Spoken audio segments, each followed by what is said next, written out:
Well, joining me to discuss today's decision is the CEO of financial derivatives company, Mr. Bismarck.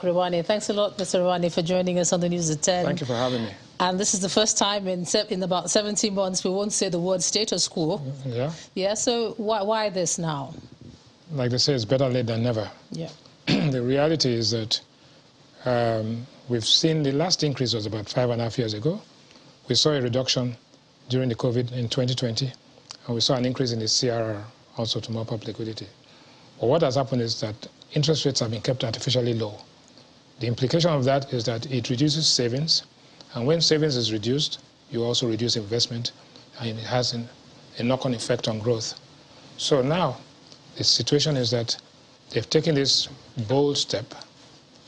And the magnitude is quite significant in terms of 150 basis points at a shot. But they say that an overdose is not a cure it's not a therapy for an underdose. So we'll see what happens. What about those who say it's better late than never? Well, it's better late than never. So you start, the longest journey in the world starts with the first mile. Yeah. But now, what are the implications of this for the Nigerian? The first thing is that because interest rates have increased, savings will increase. Savings increases, investment will increase technically, and then production. Output will increase and employment. Don't forget that the GDP numbers that came out this time were pretty mild. Now, the big elephant in the room is the currency. The currency, the Naira is trading at about 610 today. Well, there's two factors here. There are structural factors, and then there are technical factors that have happened recently. The structural factors are the supply of foreign exchange to the market has been reduced, and that has actually increased demand artificially.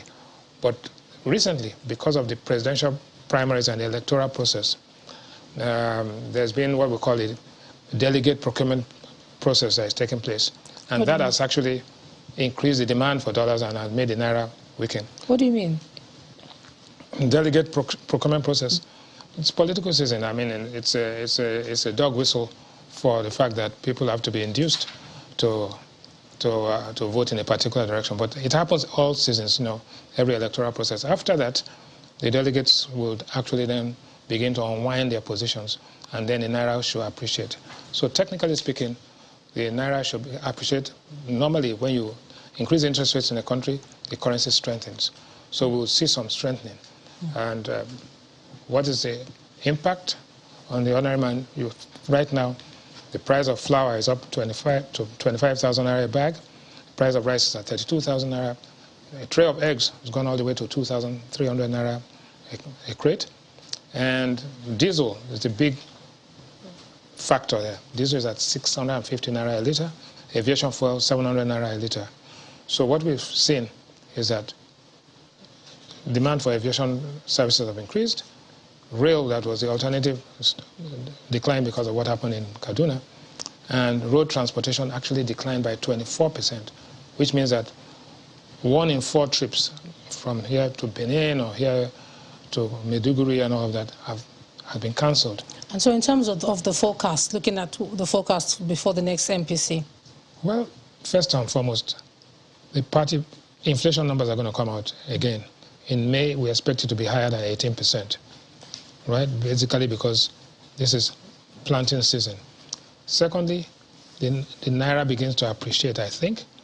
You would have the presidential primaries be over, and therefore there will be no need to purchase any dollars in big. Consumers remain embattled, but the Naira will appreciate. And so the future looks, iffy. All right, thank you so much, CEO of Financial Derivatives Company, Mr. Bismarck. Always a pleasure to have you on the News at 10.